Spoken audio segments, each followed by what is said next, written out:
isn't just about the beauty conjured in the heart and mind by gazing upon the colorful curve of its petals, the gentle arc of its thorny stem. On this day, at this place and time, a rose is a physical representation of the abstract concepts of hard work and dedication in the service to others. Wanda Ready, the Oneida Rotary Club, recognizes you for your dedicated service to our community. Through your genuine acts of kindness and sense of giving back to our community, you have helped make the world a better place to live for thousands of local residents. For over 35 years, Wanda Ready has served as a strong advocate for all people with intellectual and other developmental disabilities. Wanda's life experiences as a parent of a child with developmental disabilities led her to volunteer at the ARC, now known as the ARC, Madison Cortland. Wanda has been involved with the evolution of the ARC of Madison Cortland since the early days. She was a very active member of the ARC's Board of Directors from 1979 until last year. She was involved with the closure of state institutions, with the development of community residential programs, vocational programs, and day programs, just to name a few. Wanda has volunteered at the ARC's events and served as the ARC's residential, or served on the ARC's residential committee, ensuring that all of the ARC's homes were in tip-top condition. In fact, I have been told that she personally inspected 17 homes in Madison and Cortland counties. Throughout her dedicated volunteer service to the ARC, Wanda has been instrumental in bringing people with intellectual and other developmental disabilities out of the shadows and into our communities to help them live a full life, as all citizens should have the right and opportunity to do. In a world filled with bureaucracy, rules, regulations, and so-called fiscal responsibility, Wanda has served as a vocal advocate for vocational services, programs for people with intellectual and other developmental disabilities. Wanda would not let our elected officials forget the humanity impacted by the elected leaders' decisions at the local, state, and federal levels. Wanda is a generous and kind mentor and the source of great encouragement to both the ARC's staff, the volunteers, and consumers. Through her love and dedication, she has nurtured and inspired many in the field of service to the those with developmental disabilities. A longtime resident of our area, Wanda now resides at Creswick Glen in New Hartford. To celebrate Wanda's recognition today, there are many staff and board members of the ARC of Madison Cortland. For a lifetime of giving service above self for the betterment and comfort of persons with developmental disabilities, today, Wanda Ready, we thank you and recognize your accomplishments in the service of others with the Oneida Roses to the Living Award.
Wanda, as one of our club president's final acts in his official capacity,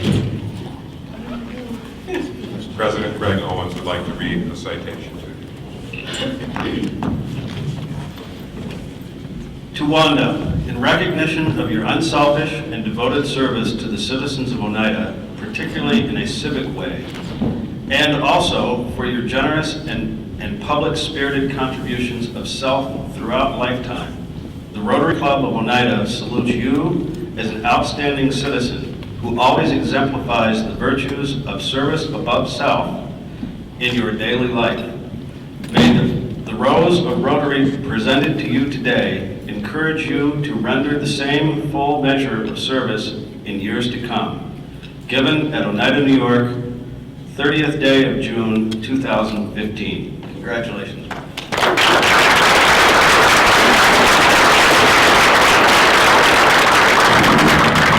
So now, Wanda, it is my honor to present you with both the rose and the plaque. I just need another hand. Thank you. Anything you'd like to say to us? I guess I'd like to catch my breath here. I didn't expect this today. I started long years when I was 18 working at Rome Developmental Center. I worked in the kitchen. I worked along with some of the residents there. I grew to know them. I grew to respect them. And they were part of the people that came into the ARC, so I knew some of them, and then I had a handicapped daughter myself. She started out and she had pseudo hypothyroidism when she was born, but they didn't know it then, they didn't have a name for it. And we had to even take her to a psychologist to be able to get her into school. And he said yes, so she started school at Oneida Castle.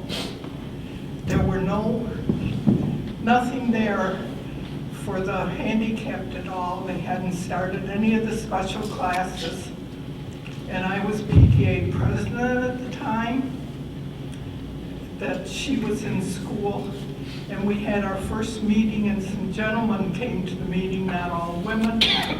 And I said, I've got a letter here that says they're having a convention at Grossinger's. And the men stood up, we vote that you go to Grossinger's. And I found myself down there.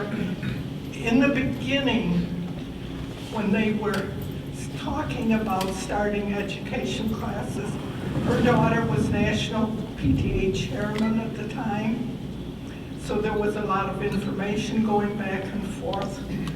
And it was a wonderful weekend with everything. It took me a week to recover afterwards, but that was a start of things, and it was just coincidental. And then I came on the board for the ARC. I don't even remember what year it was, years ago. And the greatest joy I had was seeing the residents and the people mature. They were given a chance to become themselves. That was not quite possible when they were in Rome. They had to follow strict routines. But they became a chance to be their own and to become individuals and show their love and show their respect. And I'm grateful for the ARC because they respected that. They encouraged that. That's their motto, to let the people be themselves as long as they can do what they can do, to help them when they fail, to encourage them when they need it. That was the biggest part of the ARC. We fought for everything that they have gotten. And right now, truthfully, I've got to say this, I'm annoyed because the state is taking away a lot of the things that mean so much to them. The workshop is one of them.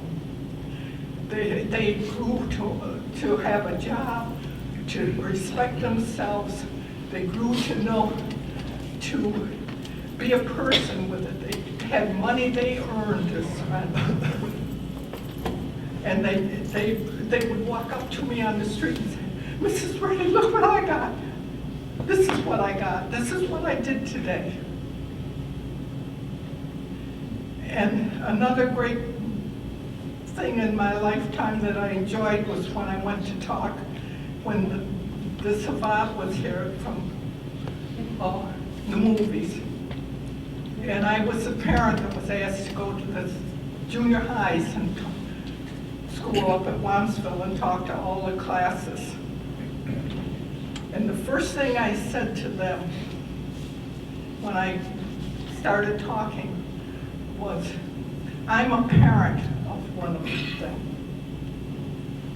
And as a parent, I said, we want everything from them that your mother and father want from you. And that shook them up. I got phone calls afterwards, but it was the truth. This is what the ARC gives to these people. I've been committed because I've watched them grow. I've watched them, some of them go out in the world, some of them get married, some of them have, it's amazing when you look back at the things that went on. Not just the building, and right now, it makes it even harder. I respect Jack for everything he does, trying to keep ahead of it, because it seems like they want to yank the feet right from under some of the things that mean so much to the clients.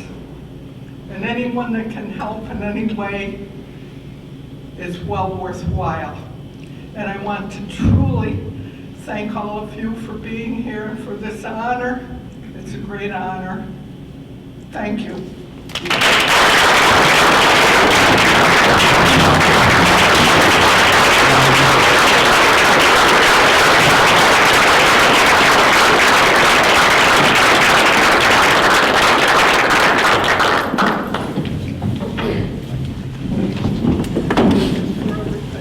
I guess you got a glimpse of the advocacy that our elected officials had the opportunity to learn.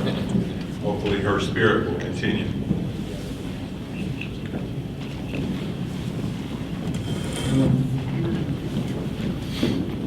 Thank you very much.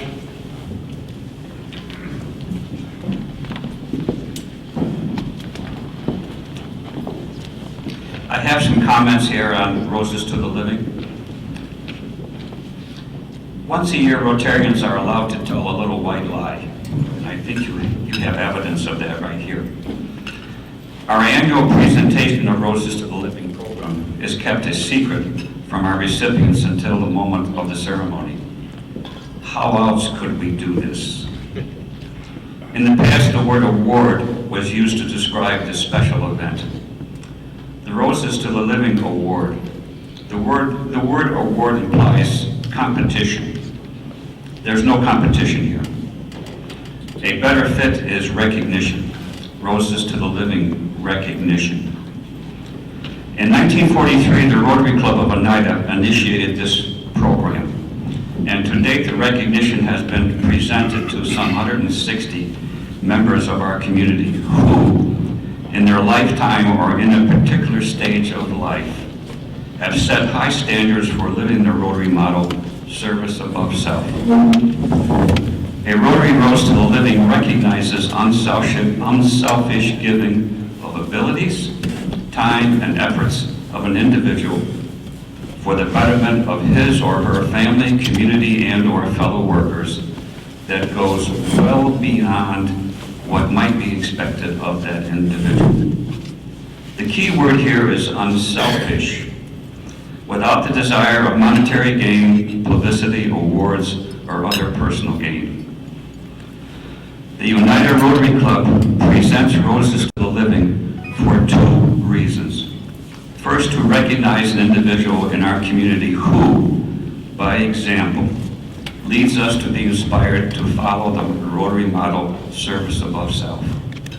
And second, just as important as the first, is to encourage the recipient to continue the high level of service to our community.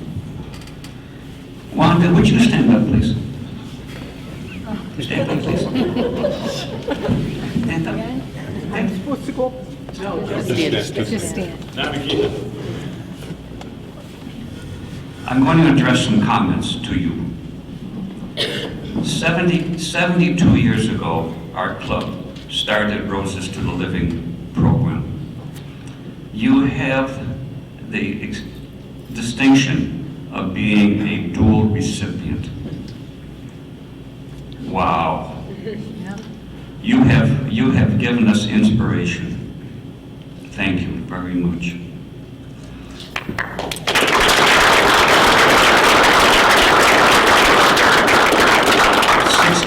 16 years ago, you received the first rose. And during those 16 ensuing years, you have demonstrated and maintained the high level of passion and devotion and enthusiasm for those who are in greater need than yourself. Thank you very much. Thank you.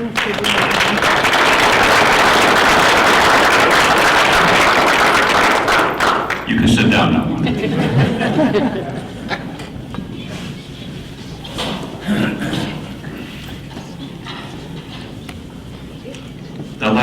The last pleasant task that I have is to read a poem called I Would Rather Have. And this poem, the author is unknown, and it sets the stage for the philosophy for Roses to the Living. I would rather have one small rose from a garden of a friend than to have the choicest flowers when my stay on earth must end. I would rather have one pleasant word in kindness said to me than flattery when my heart is still and my life on earth has ceased to be. I would rather have a loving smile from friends I know are true than tears shed around my casket when this world I bid adieu. Bring me all your flowers today, whether pink or white or red. I'd rather have one blossom now than a truckload when I'm dead. Craig?